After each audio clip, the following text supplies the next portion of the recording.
يوم يقوم الروح والملائكة صفا لا يتكلمون إلا من أذن له الرحمن وقال صوابا ذلك اليوم الحق فمن شاء. السلام علیکم ورحمۃ اللہ وبرکاتہ. محترم و مکرم محسنین ہمدردان جماعت، السلام علیکم ورحمۃ اللہ وبرکاتہ. میرے دینی اور اسلامی بھائیوں، اہل جماعت و جمعیت کے مخیر حضرات، آج میں ابن جامعہ محمد یعقوب جامعی آپ کے سامنے میرے مادر علمی جامعہ محمدیہ عربیہ رائے درگ کے تعاون کی اپیل کے سلسلے میں آپ کے سامنے حاضر ہوں. ہاں، یہ وہی جامعہ محمدیہ العربیہ رائے درگ ہے جو جنوب ہند کا ایک عظیم الشان تعلیمی، تربیتی و اقامتی درسگاہ ہے، جو اپنی قدامت و سلفیت میں اعلیٰ معیاری تعلیم و تربیت اور حسن انتظام و انصرام میں مشہور و معروف ہے، جس کی سنگ بنیاد مولانا سید اسماعیل رحمۃ اللہ علیہ سن 1925 میں ہندوستان کے آندھرا پردیش کے علاقے کے رائے درگ مقام میں سن 1925 عیسوی میں اس کی سنگ بنیاد رکھی تھی. یعنی آج سے لگ بھگ 94 برس 94 ایئرس سال پرانا یہ سلفی ادارہ ہے. اس ادارے میں ابتدائی تعلیم سے لے کر فضیلت تک کی دینی اور عصری تعلیم کا معقول انتظام ہے، اور ساتھ ہی ساتھ حفظ و قرآن کا مستقل ایک شعبہ ہے. اس ادارے میں الحمدللہ مکمل 464 طلبہ زیر تعلیم ہے. میرے دینی اور اسلامی بھائیوں، اس میں بہترین باصلاحیت علماء جو قابل اساتذہ و فضلاء خدمت انجام دے رہے ہیں. ہر سال حفاظ و علماء کی کثیر تعداد اس جامعہ سے فارغ ہوتی ہے. بلا شبہ اس جامعہ کے فارغین میں جو الحمدللہ ہندوستان و بیرون ہند میں بے شمار جگہ پر بہتر سے بہتر خدمت انجام دے رہے ہیں. ہم تمام اسی جامعہ کے علم کا سرمایہ ہے جو ہم آپ کے سامنے اپنے علم کی پیاس بجھاتے ہیں.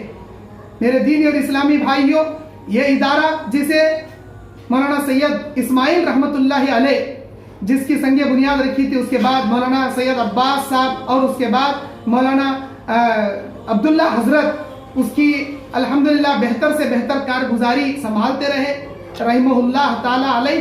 اللہ تعالیٰ ان پر غریق رحمت فرمائے. اور آج انہی کے فرزند سید امیر حمزہ جو سیکریٹری جامعہ ہیں، بحسن خوبی اس جامعہ کو چلا رہے ہیں. آج اس ادارے کے ناظم اعلیٰ مولانا اشرف فیضی حفظہ اللہ ہیں، اور نائب ناظم مولانا عبدالعظیم صاحب جامعی حفظہ اللہ ہیں.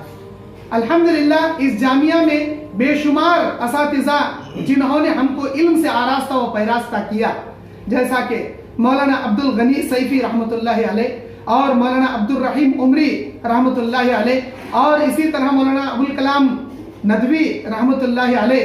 اور آج جو باحیات ہمارے اساتذہ ہیں جیسے مولانا عبدالباسط صاحب ریاضی حفظہ اللہ، مولانا ابوالکلام عبداللہ مدنی حفظہ اللہ، مولانا عبدالوہاب صاحب جامعی حفظہ اللہ جو امیر صوبائی جمعیت اہل حدیث کرناٹک و گوا ہیں، اور اسی طرح مولانا انور قاسم سلفی جامعی حفظہ اللہ جو کویت احیاء تراث الاسلامیہ کے ایک دائی ہیں، اور اسی طرح مولانا حافظ عبدالغفور جامعی حفظہ اللہ جو سرسی کے بہتر سے بہتر دائی ہیں، اور مولانا عبدالرحیم سگری حفظہ اللہ، مولانا عبدالرحیم خرم حفظہ اللہ جو حیدرآباد کے ہیں، مولانا عبدالرزاق صاحب جامعی حفظہ اللہ جو ہبلی کے ہیں، اور مولانا منور احمد جامعی جو کڑپا کے جماعت و جمعیت کے آپ امیر ہیں، اور اسی طرح حافظ نور احمد صاحب جامعی جو بಳ್ಳاری کے ہیں، اور حافظ اسماعیل صاحب جامعی جالواجی جو IPLS-TV کے مقرر ہیں. اس کے علاوہ بے شمار علماء کرام جیسا کہ مولانا عبدالباری جامعی مدنی حفظہ اللہ، مولانا مختار احمد جامعی جدہ، مولانا نصیر الدین جامعی جو سعودی عرب کے دائی ہیں، خلیل انجم خطاطی جو بಳ್ಳاری کے رہنے والے ہیں، مولانا شعیب صاحب میمن جناگڑی جامعی جو صوبہ گجرات کے امیر ہیں، اور اسی طرح مولانا عبدالرؤف صاحب گوداوری کھنی اور مولانا عبدالشہید صاحب جامعی حفظہ اللہ جو سرسی بنواسی کے ہیں، مولانا ایوب ادریس صاحب جامعی حفظہ اللہ گوڈلی کے، اسی طرح اور بھی بے شمار جامعین علماء جو ہندوستان اور بیرون ہند میں الحمدللہ دین کی بہتر سے بہتر خدمت انجام دے رہے ہیں۔ میرے دینی اور اسلامی بھائیوں، بلا شبہ ماہ رمضان کے اس ادارے کو آپ اپنا تعاون دینا ہرگز نہ بھولیں، کیونکہ اس وبا کی وجہ سے، لاک ڈاؤن کی وجہ سے تمام سفرا باہر نکلنے سے قاصر ہیں۔ آپ کا یہ اخلاقی فریضہ بنتا ہے اس توحید کے قلعے کو، اس اسلام کے قلعے کو، اس سلفی قلعے کو آپ برقرار رکھیں۔ بے شک یہ دینی ادارے اللہ کے فضل و کرم سے چلتے ہیں، اس کے بعد آپ جیسے مخیر حضرات کے تعاون سے چلتے ہیں۔ میرے دینی اور اسلامی بھائیوں، اللہ کے نبی صلی اللہ علیہ وسلم کی حدیث ہے، قیامت تک میری امت طائفہ منصورہ جسے کہا جاتا ہے، ایک جماعت حق پر رہے گی، اسے کوئی بھی ذلیل نہیں کر سکے گی۔ وہ جماعت کیسے قائم رہے گی؟ یہ دینی ادارے ہمارے آنے والی نسل در نسل کو توحید کے قلعے انشاءاللہ علم دین کی حیثیت سے اس کو برقرار رکھیں گے۔ میرے دینی اور اسلامی بھائیوں، اس جامعہ کا سالانہ خرچ 80 پر 5,10,688 روپیے ہے، اور ایک طالب علم پر 18,342 روپیہ خرچ ہوتا ہے۔ ہر سال فضیلت و شعبہ حفظ سے بے شمار علماء فارغ ہو رہے ہیں، اور کئی علماء الحمدللہ ہمارے جامعہ محمدیہ عربیہ رائدور کا الحاق جامعہ اسلامیہ مدینہ منورہ یونیورسٹی سے ہو چکا ہے۔ الحمدللہ اب تک کئی جامعین علماء مدنی بن چکے ہیں اور بن رہے ہیں۔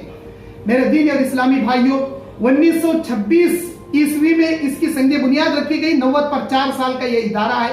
اللہ تعالیٰ قرآن مجید میں ارشاد فرماتا ہے سورہ بقرہ کی 240 پر 5 نمبر آیت میں، اعوذ باللہ من الشیطان الرجیم، ما ذا الذی یقرض اللہ قرضا حسنا فیضاعف له اضعافا کثیرا واللہ یقبض ویبسط والیہ ترجعون۔ کون ہے اللہ کو قرض حسنا دے تاکہ اللہ تمہیں بڑا چڑھا کر اور مزید دے؟ بے شک وہی اللہ کشادگی کرنے والا اور تنگی کرنے والا ہے، اور تم سب اللہ ہی کے پاس لوٹائے جاؤ گے۔ اللہ تعالیٰ سورہ ہود کی 115 نمبر آیت میں فرماتا ہے، وَاصْبِرْ فَإِنَّ اللَّهَ لَا يُضِيعُ أَجْرَ الْمُحْسِنِينَ۔ تم صبر کرو، بے شک اللہ احسان کرنے والوں کا، نیکی کرنے والوں کی نیکی کو کبھی اللہ ضائع نہیں کرتا۔ میرے دینی اور اسلامی بھائیوں، اللہ تعالیٰ سورہ بقرہ کی 110 نمبر آیت میں ارشاد فرماتا ہے، وَأَقِيمُوا الصَّلَاةَ وَآتُوا الزَّكَاةَ وَمَا تُقَدِّمُوا لِأَنفُسِكُمْ مِنْ خَيْرٍ تَجِدُوهُ عِندَ اللَّهِ إِنَّ اللَّهَ بِمَا تَعْمَلُونَ بَصِيرٌ۔ اور تم نماز قائم کرو، زکوٰۃ ادا کرو، اور تم جو کچھ تم اپنے لیے نیکیوں کا توشہ آگے بھیجو گے، وہ سب کچھ اللہ کے پاس بہتر سے بہتر پالو گے۔ بے شک اللہ تمہارے اعمال سے بخوبی واقف ہے۔ اللہ تعالیٰ سورہ بقرہ کی 261ویں آیت میں ارشاد فرماتا ہے، مثل الذین ينفقون اموالهم في سبيل الله كمثل حبة انبتت 7 سنابل في كل سنبلة 100 حبة والله يضاعف لمن يشاء والله واسع علیم۔ جو لوگ اپنا مال اللہ کے راہ میں خرچ کرتے ہیں، اس کی مثال ایک دانے جیسی ہے جس میں 7 بالیاں ہیں اور ہر بالی میں 100 دانے ہیں۔ بے شک اللہ جسے چاہتا ہے بڑا چڑھا کر دیتا ہے، وہ کشادگی والا اور علم والا ہے۔ میرے بھائیوں، اللہ نے آپ کو دولت دیا، قیامت کے دن اس دولت کے بارے میں اللہ آپ سے سوال کرے گا، کہاں خرچ کیا؟ کیا جواب دو گے؟ یہ جو آپ دینی اداروں کے لیے خرچ کرتے ہو، یہ آپ کے لیے صدقہ جاریہ ہے۔ الحمدللہ وہ وقت آنے سے پہلے اللہ کے راہ میں خرچ کرو جس کے بارے میں اللہ کہتا ہے، وَأَنفِقُوا مِمَّا رَزَقْنَاكُم مِّن قَبْلِ أَن يَأْتِيَ أَحَدَكُمُ الْمَوْتُ فَيَقُولُ رَبِّي لَوْلَا أَخَّرْتَنِي إِلَىٰ أَجَلٍ قَرِيبٍ فَأَصَّدَّقَ وَأَكُن مِّنَ الصَّالِحِينَ۔ سورہ منافقون کی 10 نمبر آیت۔ اللہ کہتا ہے جو کچھ ہم نے تمہیں دیا ہے اس میں سے خرچ کرو، وہ وقت آنے سے پہلے کہ تم میں سے کسی کو موت آ جائے اور یہ تم کہنے لگو، اے میرے پروردگار تھوڑی دیر مہلت دے، مجھے مہلت کیوں نہیں دیا؟ میں تیرے راستے میں صدقہ کروں، نیک لوگوں میں ہو جاؤں۔ میرے بھائیوں، اخیر میں بخاری کی ایک حدیث پڑھ کر اپنی بات ختم کرتا ہوں۔ اللہ کے نبی فرماتے ہیں، صحیح بخاری کی حدیث کتاب الزکاة کی روایت، عن ابی ہریرہ رضی اللہ تعالی عنہ قال ان النبی صلی اللہ علیہ وسلم قال ما من یوم یصبح العباد فیہ الا ملکان ینزلان۔ کوئی صبح ایسی نہیں ہے جس میں ہر صبح آسمان میں 2 فرشتے نازل ہوتے ہیں، فیقول احدہما، ان میں کا ایک فرشتہ کہتا ہے اللہم اعطی منفقا خلفا، اللہ تیرے راستے میں دینے والے کو تو مزید عطا فرما۔ ویقول الآخر، دوسرا فرشتہ بددعا کرتے کہتا ہے اللہم اعطی ممسکا تلفا، اللہ تیرے راستے میں نہ دینے والے، کنجوسی کرنے والے کے مال کو تو تلف کر دے، یعنی برباد کر دے۔ میرے بھائیوں، اللہ نے آپ کو مال دیا، آپ ان دینی اداروں کو بھرپور تعاون کرو، بے شک اللہ آپ کو دنیا میں بھی آخرت میں بھی اجر عظیم سے نوازے گا۔ وما علینا الا البلاغ المبین، والسلام علیکم ورحمۃ اللہ وبرکاتہ۔ ناظرین اکرام، اسکرین کے اوپر جو اکاؤنٹ ڈیٹیلز آپ کے سامنے آ رہے ہیں، اس اکاؤنٹ پر آپ اپنے زکوٰۃ و عطیات و ہدیات کو جامعہ محمدیہ العربیہ کے نام پر ڈونیٹ کریں۔ ابھی اسکرین کے اوپر جو آپ کے سامنے اکاؤنٹ ڈیٹیل ہیں، اسی نام سے آپ چیک یا ڈرافٹ بنائیں اور اسی اکاؤنٹ پر آپ اپنے پیسوں کو روانہ کریں۔ فشکراً، جزاک اللہ خیرا و احسن الجزاء فی الدنیا و فی الآخرہ۔